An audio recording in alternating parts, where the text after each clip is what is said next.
Peter et Sophia vivaient dans une belle résidence bien planée au cœur de Lagos.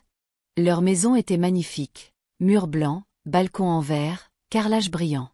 C'était le genre de maison dont rêvent les jeunes couples. Ils s'étaient rencontrés à l'université. Peter étudiait la comptabilité, Sophia l'administration des entreprises. Elle était l'une des filles les plus concentrées de son département. Peter aimait cela chez elle.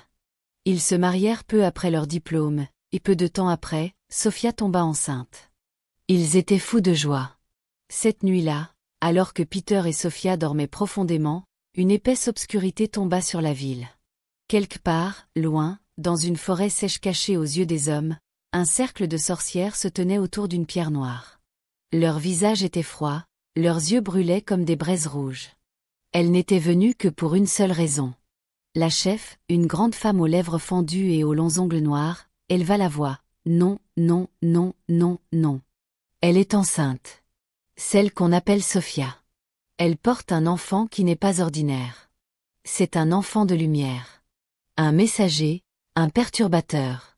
Si cet enfant voit le jour, il dispersera nos autels, il détruira tous nos plans. Elles se mirent toutes à murmurer. Nous devons l'arrêter. Nous devons retarder l'enfant. Nous devons vider sa joie. Que son ventre porte la douleur et non le dessein. La chef leva les mains plus haut. Nous devons poursuivre ce que nous avons commencé. Renforcer notre emprise sur le monde. Oui, nous devons placer les nôtres dans les gouvernements, dans les écoles, dans les médias. Qu'ils votent des lois et prêchent la liberté. Qu'ils crient « Mon corps, mon choix ». Qu'ils avortent leur destinée sans même le savoir. Plus ils avorteront, moins il y aura de soldats pour se lever et nous combattre. Elles hochèrent lentement la tête. Plus de bébés, plus de menaces. Programmation des esprits des femmes. Qu'on enlève la honte. Qu'on glorifie la rébellion. Que les enfants de lumière ne voient jamais le soleil. Elles se prirent les mains et prononcèrent des paroles qui faisaient plier l'air. Puis la chef brandit une flèche noire et murmura « Cette flèche est pour le retard.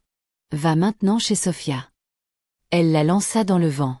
Le lendemain matin, Sophia était assise sur le canapé dans une douce robe en cara, mangeant lentement une pomme. Son petit ventre de grossesse reposait doucement sous le tissu ample. Peter, non loin, faisait défiler son téléphone. Il la regarda et sourit. Soudain, Sophia sursauta et se plia en deux. Peter lâcha son téléphone et se précipita. « Qu'est-ce qui se passe? Qu'est-ce qui se passe? Ça va ?»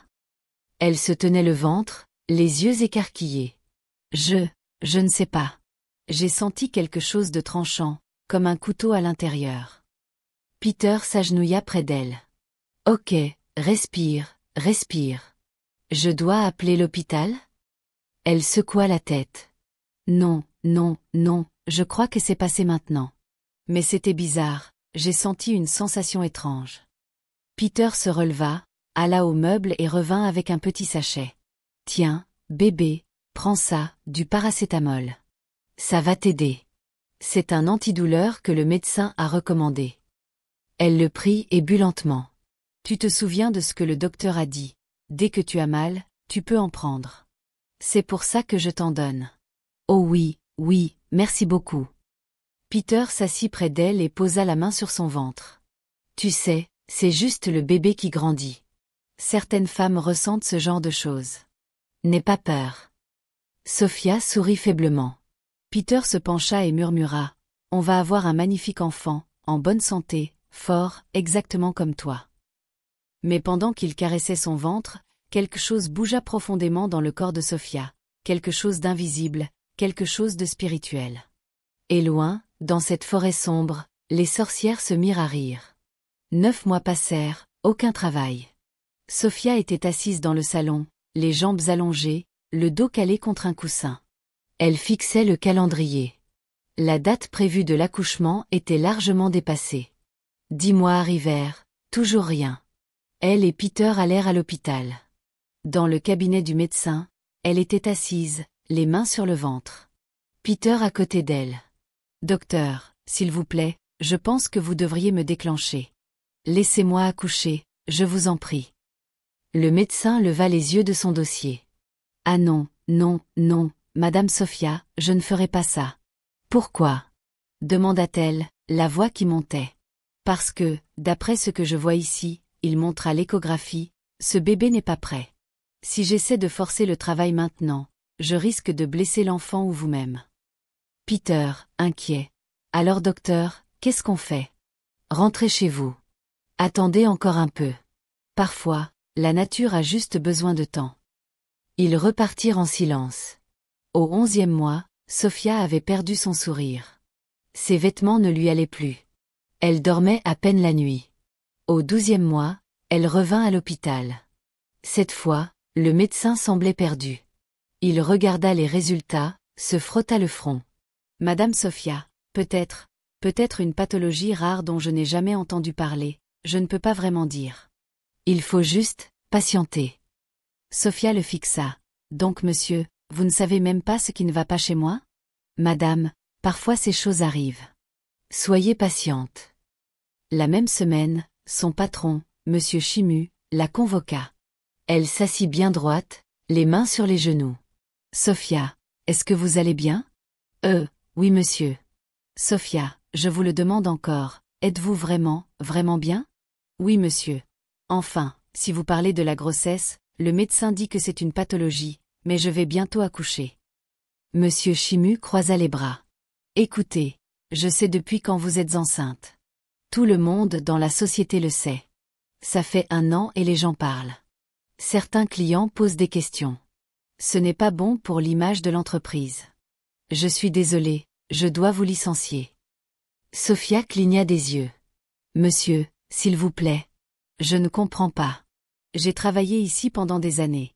Sophia, je vais vous payer 1 mois de salaire, mais il faut emballer vos affaires aujourd'hui et partir tout de suite. Elle se leva lentement, prit son sac et sortit. Ses yeux brûlaient, mais elle ne pleura qu'une fois dans la voiture. À la maison, elle s'allongea sur le canapé, les yeux gonflés de larmes. Quand Peter rentra, il la vit et se précipita. « Bébé, qu'est-ce qui se passe? Pourquoi tu pleures ?» Elle lui raconta tout. Peter s'assit près d'elle et lui prit la main. « Je sais que c'est douloureux, mais ne t'inquiète pas. On va s'en sortir. Dieu est toujours avec nous. Et puis, on a encore des économies pour tenir 5 ans. » Non, ne dis pas ça, Peter. Ne dis pas ça. Elle retira sa main. J'en ai marre, Peter. Tu veux que je prie? J'ai prié. J'ai jeûné. Rien n'a changé. Toi tu vas travailler, tu t'amuses. Moi je suis là, assise sur le canapé, je ressemble à un buffle. Non, ne dis pas ça. Tu ne ressembles pas à un buffle. Tu es créé à l'image de Dieu, tu es ma femme et je t'aime. Peter, s'il te plaît, je suis juste fatiguée. Il se tut. Quelques jours plus tard, elle alla au supermarché. Dans les rayons, elle entendit des murmures. C'est elle, la femme. Oui, celle qui est enceinte depuis 1 an. Ah, moi je ne pourrais pas porter un bébé 1 an. Dieu, elle doit être possédée. Quelque chose ne va vraiment pas. Je plains son mari. Sophia s'arrêta net. Le cœur serré, elle prit ce qu'il lui fallait, paya et partit sans un mot. Le soir, quand Peter rentra, « Sophia, salut, comment vas-tu ?» Elle se retourna vivement. « Ne me pose plus jamais cette question. Tu ne me vois pas? Tu rentres, tu manges, tu dors, c'est tout ce que tu sais faire ?» Peter resta figé. Elle cria encore, « Les vrais hommes trouvent des solutions. Toi tu restes là à me regarder souffrir. » Peter éleva la voix à son tour. « Tu crois que moi je m'amuse? Tu sais ce que je ressens tous les jours en te voyant comme ça? On est 2 à être enceints, tu ne le sais pas? » Elle respirait fort. Lui aussi. Cette nuit-là, Peter prit son oreiller et alla dormir dans la chambre d'amis. Sophia resta seule sur le lit. Les larmes coulaient. Elle chuchota, « Dieu, s'il te plaît. Je ne sais même plus quoi demander. Aide-moi, je t'en supplie. » Puis elle se tourna vers le mur et s'endormit en pleurant. Sophia décida de changer d'hôpital. Elle en avait assez d'entendre toujours la même chose. Elle voulait qu'un autre médecin lui explique enfin ce qui se passait vraiment. Elle était dans la salle d'attente, les pieds gonflés, les yeux fatigués. Une dame âgée s'assit près d'elle. sourire chaleureux, yeux doux, un foulard bien noué, un petit sac en cuir sur les genoux. Ma chère, ah, vous me rappelez ma fille quand elle était enceinte. Le même visage doux. Sophia ouvrit les yeux et sourit faiblement. Bonjour madame. La dame regarda son ventre. Quand est-ce que le bébé doit arriver? Sophia ne répondit pas. Sa tête tomba, les larmes coulèrent. La dame se tut un instant. Oh, pardon, je suis désolée si j'ai dit quelque chose de mal. Sophia s'essuya le visage. Non madame, ce n'est pas vous. Je suis juste fatiguée. C'est le deuxième hôpital où je viens. Le premier médecin n'a rien pu expliquer. La dame hocha la tête. Tout est entre les mains de Dieu. Comment vous appelez-vous? Sophia. Moi c'est madame Flora, dit-elle en lui tendant la main. Elles se serrèrent la main doucement. Sophia, êtes-vous une femme de foi? Oui, je suis chrétienne. Alors vous connaissez l'histoire d'Anne dans la Bible? Dieu a retardé sa maternité parce qu'il la préparait à porter un prophète. Parfois Dieu arrive en retard parce qu'il veut arriver en grand. Sophia rit faiblement. J'espère, madame, parce que je suis vraiment fatiguée. Ça vous dérangerait si on priait ensemble? Sophia hocha la tête. Madame Flora lui prit la main et fit une prière courte et simple. Ensuite, elle sortit une petite carte de son sac. Tenez, si un jour vous avez besoin de parler ou de prier avec quelqu'un, appelez-moi. Sophia prit la carte poliment et la glissa dans son sac. Dans son cœur, elle n'avait pas l'intention d'appeler. Elle ne connaissait pas cette femme. Une semaine plus tard, on frappa à la porte. C'était sa belle-sœur, Linda, qui entra bruyamment, les yeux perçants. Sophia. Viens, je t'emmène quelque part. Prépare-toi. Ma tante, où ça? Chez un marabout. Il va te faire boire quelque chose et tu accoucheras. Les yeux de Sophia s'écarquillèrent. Ah non, pardon, je ne peux pas. Ça va contre ma foi, tu le sais. Linda fronça les sourcils. Sophia, tu es normale au moins? Je viens de loin pour t'aider et toi tu as honte de rien? 1 an. 1 an de grossesse et toujours pas d'enfant, même pas une fausse couche. Tu es sûr que c'est vraiment un enfant que tu portes, ou autre chose? Si tu es si sûre de toi, suis-moi. Sophia se mit à pleurer. Linda prit son sac. Tu sais quoi? Dieu sait que j'ai essayé. Fais ce que tu veux. Lis sur mes lèvres, tu peux mourir avec, je m'en fiche. N'importe quoi. Elle claqua la porte. Sophia s'assit sur le canapé, posa les 2 mains sur son ventre et pleura. Si tu es toujours là, si tu es toujours vivant en moi, bébé, s'il te plaît bouge. Donne-moi juste un signe. À cet instant, le bébé donna un coup. Elle sursauta, serra son ventre plus fort. Merci, murmura-t-elle. Merci, merci, merci. On va se battre ensemble. Son regard tomba sur la carte de madame Flora. Elle prit son sac, attrapa la carte et composa le numéro. Allô? Madame Flora? C'est Sophia, la dame que vous avez rencontrée à la clinique. J'ai besoin de parler à quelqu'un, s'il vous plaît. Je suis en train de perdre la tête. Calme-toi, Sophia. Tu ne vas pas perdre la tête. Je t'envoie mon adresse, viens quand tu veux. À la maison, Peter était devenu silencieux lui aussi. Il rentrait du travail, mangeait sans parler, dormait dans la chambre d'amis. Il ne se parlait presque plus. Au bureau, il ne riait plus, parlait à peine en réunion. Il fixait le mur en pensant « Dieu, qu'est-ce que j'ai fait de mal? Pourquoi ça nous arrive ?» Même son patron le remarqua et l'appela un jour. « Monsieur Peter, je vous observe depuis longtemps, ça va? »« Oui monsieur, merci, juste un peu fatigué. »« Et votre épouse? »« Elle va très bien. » Mais rien n'allait. Sophia était assise dans le salon de madame Flora, les yeux rouges, la main tremblante autour d'une bouteille d'eau. « Madame, je ne sais même pas par où commencer. Tout s'écroule. Mon mariage part en morceaux. Mon mari dort dans la chambre d'amis. J'ai perdu mon travail. On murmure sur moi partout où je vais. Et cette grossesse, je suis juste épuisée. » Madame Flora lui prit la main. « Ma chérie, avec Dieu rien n'est impossible. N'aie pas peur, tu n'es pas seule. Madame, je veux juste des réponses. Je suis fatiguée de prier.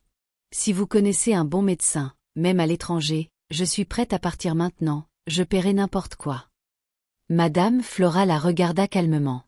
Il y a un médecin plus grand que tous les médecins. Il s'appelle Jésus. C'est le grand guérisseur, et il va te guérir. Sophia hocha la tête mais resta silencieuse. S'il voulait me guérir, il l'aurait fait depuis longtemps. Je ne crois plus qu'il se soucie de moi. Il dit qu'il est mon père, et pourtant je souffre comme ça. Quel genre de père laisse sa fille souffrir ainsi? Madame Flora se leva, revint avec une petite feuille. Voici des points de prière. Prie-les tous les jours, sans en manquer un seul. Elle lui donna aussi une petite Bible et lui montra des passages. Commence par le psaume 91, puis le psaume 23, et lis le psaume 24h7. Portes, élevez vos linteaux, élevez-vous, portes éternelles. Que le roi de gloire fasse son entrée. Sophia, il faut combattre. C'est une guerre spirituelle.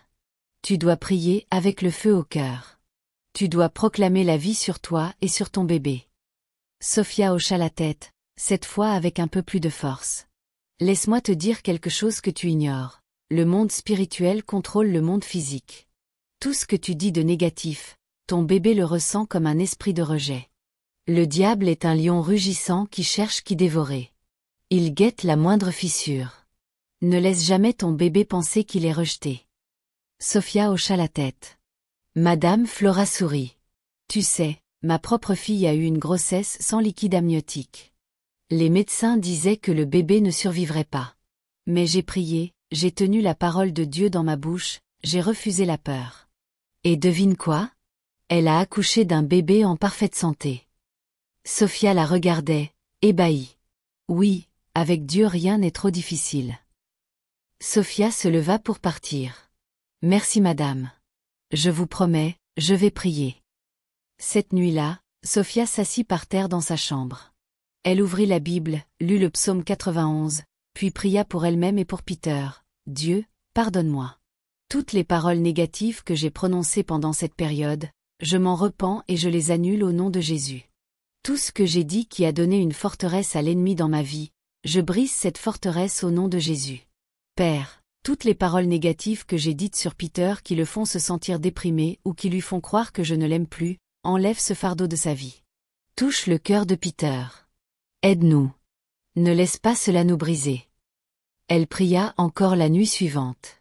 La troisième nuit, Peter passa devant la chambre et l'entendit. Elle était à genoux, pleurant doucement. Dieu, bénis Peter. Guéris son cœur. Aide-le à me pardonner.